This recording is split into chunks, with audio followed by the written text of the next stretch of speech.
Khorne is receiving some much needed reinforcements as part of the Omens of Destruction DLC season. We've got 2 new legendary lords, a couple of heroes, and a bunch more units to help you collect as many skulls as possible for the almighty blood god. Let's dive back into this festive DLC season with all the new units headed to Khorne. First up, we have the legendary lord, Skulltaker. He's essentially the very best herald of Khorne, with stature and stats that reflect this. He's extremely tough with medium armor, very high leadership, and some of the most well-rounded melee stats in all of Khorne. Of course, the attack stat is sky high alongside armor piercing, magical, and fire damage with a bonus versus infantry for good measure. If you get him into melee combat with any sort of infantry, whether that's regular units or another footlord, there's a very good chance he'll come out on top without too much of a challenge.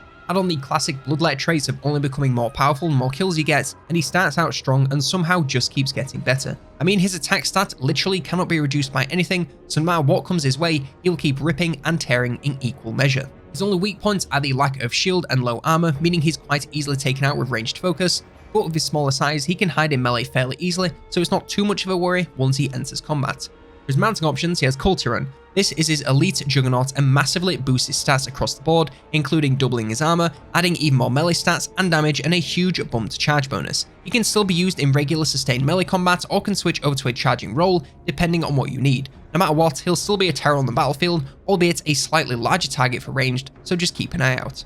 He also has the Blood Throne. This drops his damage stats considerably to gain him a little boost to health and armor alongside the classic abilities of the Blood Throne. That means minor stat buffs to nearby allied units and some self-healing. Personally, I'd stick to Cultiran and keep him battling, as this makes him a lot riskier to use in combat, but the Blood Throne buffs are easier and safer to get if you find yourself struggling to keep him alive. We also have our 3LC, the legendary lord, Arbol the Undefeated. He's very much a buffed version of the Chaos Lord of Khorne, and the improvements are minor stat-wise, but he brings a lot more power with his abilities, and is a lot better versus resistance with the addition of magical damage. The more enemy entities are nearby to him, the more powerful buffs he provides to nearby allied units, increasing both their damage and defense. You want to get him right into the heart of the front lines to stack this as high as possible, and use his other abilities to disrupt enemy lines and bend weaker units to your will. His damage is still very respectable, and he'll do well against basically anything you put him against, alongside being extremely hard to kill. For his mounting options, he has the Flesh Hound of Khorne. This massively increases his speed at the cost of a moderate drop in defense, and of course the larger hitbox. He's now an extremely mobile battling lord with a very high damage and still very decent toughness. If you go this route, I'd use him more to flank and take out backlines with other fast units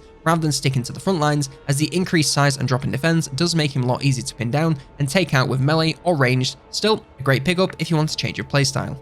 Now, new generic lords are the Blood Speakers. These fall much more into the support category of lords, and as such have a lot less damage and toughness than the other offerings. They're still decent in combat, but lack any real armor piercing to keep them effective into the late game. Their real power lies in their abilities that allow them to debuff enemies, empower their own troops, and even sacrifice health to heal other units. They may not get much value on their card at the end of battles, but the increased value they enable your other units to gain cannot be understated. Now sure, they may not feel all that in line with the traditional Khorne type of gameplay, but what's one unit in an army if it means buffs this good? For the mounting options, we have the Chaos Steed, pretty standard mount that increases speed and charging power. I'd still use them the same, now just use that speed to get buffs wherever you need them even faster.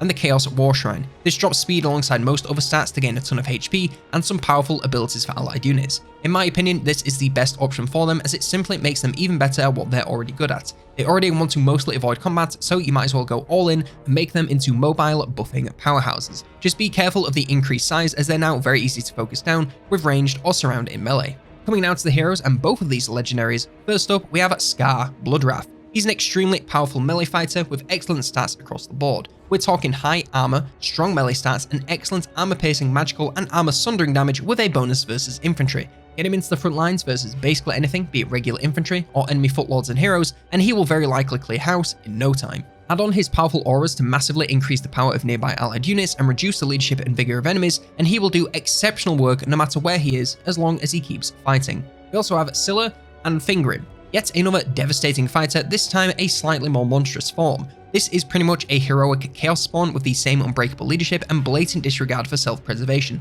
All the defense stats are looking pretty low, so that HP bar will be going down fast no matter where you send them. That said, so will whatever they're fighting against. Don't be fooled by the lack of armor piercing symbol, we're looking at a nearly 50-50 split between armor piercing and base damage, so they'll chew up whatever they get their hands on in no time. With a high speed and charge bonus, they'll work great as a flanking hero to either take out backline's troops or just charge the backs of the front lines for massive damage. Whilst the unbreakable leadership does mean they'll fight to the death, try to make that as low on your priority list as possible, as you don't want to spend all your turns waiting for them to recover from injuries. Coming now to the melee infantry, first up we have the Khorne Gors. Compared to the regular Gore herd, these are gaining a ton more armor, but strangely losing some attack and damage. Granted, the armor piercing is seeing a major increase, and Frenzy combined with Primal Fury about balances out that attack drop, but still strange to see. They're still a similar unit in most ways, with vanguard deployment and fast movement through forests, only now their focus is on large targets with that bonus damage and charge defense. They'll work as a great early game anti-large unit that's just as effective on the front lines as they are on the flanks. They are also available for the Beastmen, so one more DLC and they'll have the full Power Rangers set of Gore units. We also have Skull Reapers. These are essentially dual axe Chaos Warriors that have shed their shirts to gain a ton of stat increases across the board. Both melee stats see a healthy increase alongside their damage. They're still not the most effective versus armor, but if you're looking for something to shred through less armor targets, they will do that job very nicely. Add on their magical damage, and even demonic and other units that rely on resistance are a great matchup for them. The only real downside is the drop in armor, making them a lot more vulnerable to range damage, but as long as you can manage that, they're a very strong mid-game infantry blender.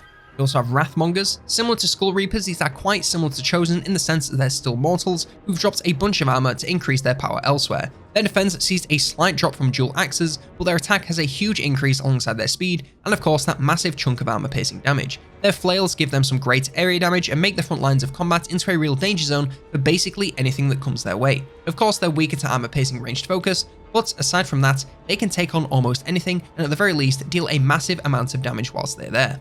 Next up, the monsters and beasts. First up, we have the Blood Beasts of Khorne. Very similar to Scylla, even down to the same charging animation that looks like they're asking for belly rubs. They share the same speed, making them excellent on the flanks, and that's where I'd recommend using them. Their low defense makes them a little fragile in sustained combat against anything that's remotely competent. Their damage is still strong with a decent chunk of armor piercing, so they'll do well charging the back lines as much as the front. As long as they keep moving and don't get picked apart by ranged or melee, they should do great with their charging power and large area animations. And lastly, we come to the Slaughter Brute. These are the new endgame monster of the Khorne lines, sporting increased HP and damage over the Bloodthirsters, but much slower speed. They're honestly a pretty standard frontlines beast with very high attack and damage, resulting in an absurd output and a swift death for whatever is unfortunate enough to be stuck fighting them. Their one major unique aspect is their runes of binding, which grant them unbreakable and magic attacks as long as the Lord is alive. Once they fall, the unit will begin rampaging and be a lot less effective versus resistance, making keeping your army leader alive even more essential than usual. If you can manage that, you will not be disappointed by these guys. And lastly, we have the Regiments of Renown. We have the Bloodwake Berserkers, the Slaughter Guard, and the Hell-Forged Bellowers. And that's everything I have for the new Khorne units, but keep an eye out for the Greenskin roster video coming out later today. Like, subscribe, and if you want more Omens of Destruction videos, check out this one on the Ogres roster.